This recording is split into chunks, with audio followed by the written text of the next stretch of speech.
নমস্কার বন্ধুরা, হ্যাপি লাইফের একটি ব্লগে আপনাদের সকলকে স্বাগতম জানাই। আজকের থাম্বনেলটা দেখে নিশ্চয়ই বুঝতেই পেরেছেন কিসের উপর ভিত্তি করে আজকের ভিডিওটি হতে চলেছে। আমরা প্রত্যেক মায়েরাই সলিড ফুড শুরু করার পর থেকে ভাবতে থাকি কী ধরনের খাবার ওদেরকে খাওয়াবো, এবং একটানা তো একরকম খাবার খাওয়াবো না। 6 মাসে যে ধরনের খাবার খাওয়াবো, আবার 6 মাসের পর 7 মাস, 7 মাস থেকে 8 মাস, এইভাবে যে একটু একটু করে অতিক্রম করছি আমরা সময়টাকে। তো এই সময় ওদের কি ধরনের খাওয়া দাওয়া করাতে পারি, এর আগে আমি 7 মাস 8 মাসও কী ধরনের খাওয়া দাওয়া করে এর উপরে ভিডিও করেছিলাম। আর আজকের ভিডিওটি হচ্ছে 9 মাসে ওর খাওয়া দাওয়া, ঠিক সকাল থেকে রাত পর্যন্ত কী ধরনের দিয়ে থাকি। তো বিশেষ করে আবার যেহেতু গরমটাও পড়েছে, তো সমস্ত রকম মাথায় রেখে আমি আমার মেয়েকে যে ধরনের খাবার খাওয়াই সেই সমস্ত কিছুই আপনার সাথে শেয়ার করব। প্রথমেই একদম এখন বাজে প্রায় সকাল 6টা নাগাদ, আর এই 6টা নাগাদ ওকে যে ধরনের খাবারটা খাইয়ে থাকি সেটা হলো ছাতু। আগের মাস থেকেই, মানে 8 মাস থেকে কিন্তু আমি ছাতুটা ওকে পুরোপুরি অভ্যস্ত করে তুলেছি। প্রথম যখন ওকে ছাতুটা খাওয়াতাম 1 চামচ দিতাম, এখন 1.5 চামচ থেকে 2 চামচ করেছি। তো পুরোটাই কিন্তু এই 1 মাসে আস্তে আস্তে পরিবর্তন করেছি, একেবারে হয়নি। তো খুব বেশি পরিমাণে খাওয়াবো না, ওকেই এতটুকুই খাওয়াবো।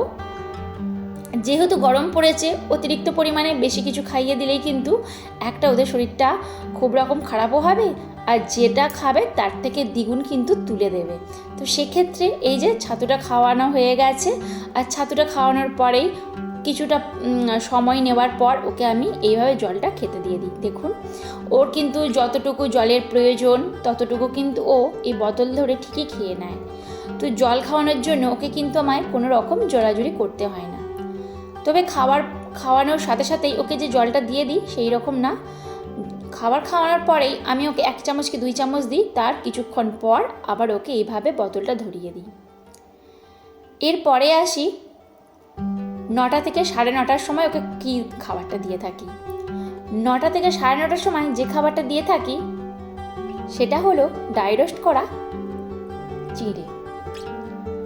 আপনারা যদি মনে করেন যে শুধুমাত্র চিঁড়ে দিলে পুষ্টিগুণ বজায় থাকবে কি না, আপনারা এর সাথে আমন্ড, কাজু বাদাম, আখরোট বাদাম অ্যাড করতে পারেন, মানে শুকনো খোলায় ভেজে এটা পেস্ট করতে পারেন। কিন্তু আমি এখানে অতিরিক্ত যেহেতু গরম পড়েছে এখন কিছুদিন বন্ধ দিলাম, না হলে আমি কিন্তু চিঁড়ের একটা হোমমেড সেরেলাক বানিয়েছিলাম, সেটা কিন্তু ওকে খাওয়াতাম।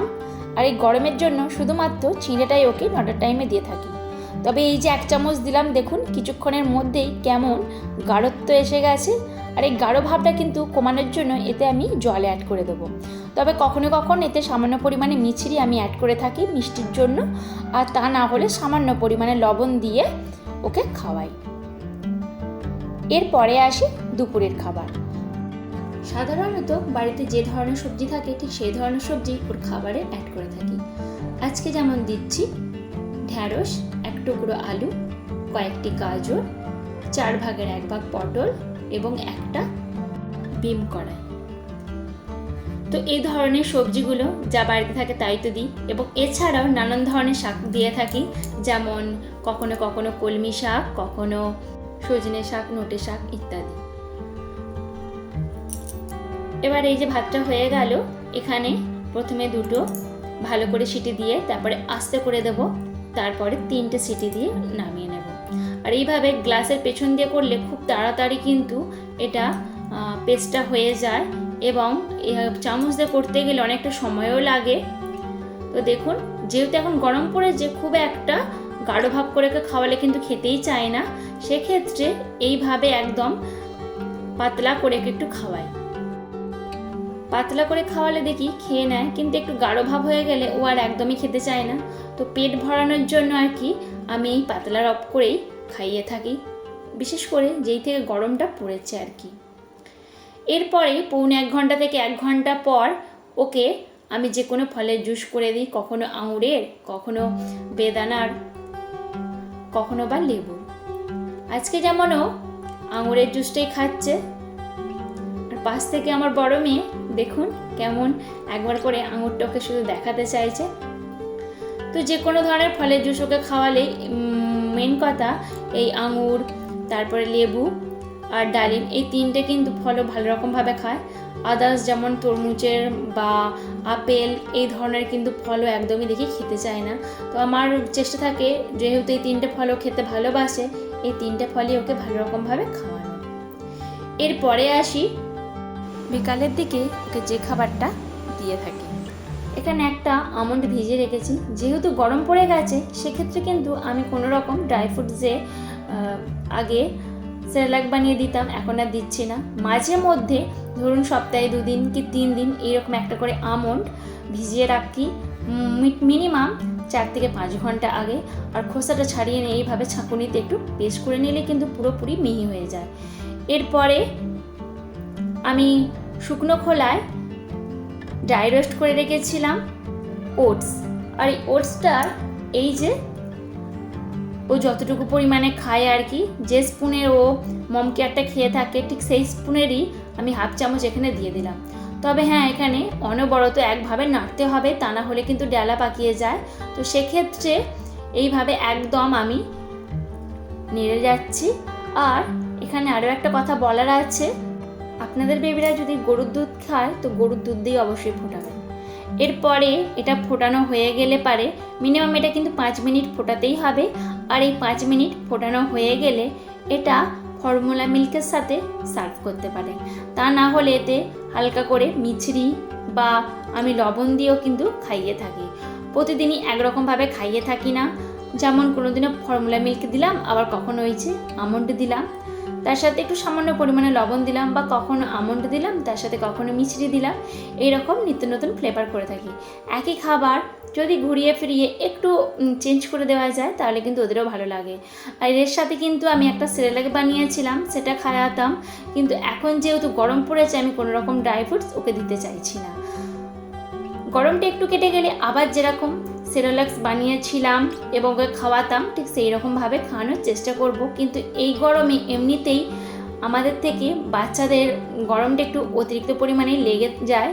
তো সেই জন্য কি হয়, গরমেতেই বিশেষ করে জ্বর সর্দি কাশিটা কিন্তু হয়েই থাকে। আমরা হয়তো ভাবি যে ঠান্ডার সময় শুধুমাত্র জ্বর সর্দি হয়, তা না। একটু লক্ষ্য করে দেখবেন, বিশেষ করে একদম এই যে বাচ্চাদের একদম নবজাত যে বাচ্চা থেকে আরম্ভ করে আমাদের যে বেবিরা যেমন এখন 9 মাস কি 10 মাস, মানে 1 বছরের মধ্যেও বেশি যেটা হয় কি সর্দিটা বেশি পরিমাণে হয় এই খুব পরিমাণে গরম হলে। গরমটা হওয়ার কারণে কিন্তু সুতির জামাটা আমি ওকে সবসময়ের জন্য পরিয়ে রাখি। অন্যান্য যেমন একটু ভারী জামা একদমই ওকে পরাই না। আর এখানে দেখুন ও ওটসটা কেমন খেয়ে নিচ্ছে। তবে ওর সাথে একটু গল্প করতে হয়, তা না হলে কিন্তু ও একদমই খেতে চায় না। আর হাতে যে কোনো একটা খেলনা দিয়ে দিতে হয়।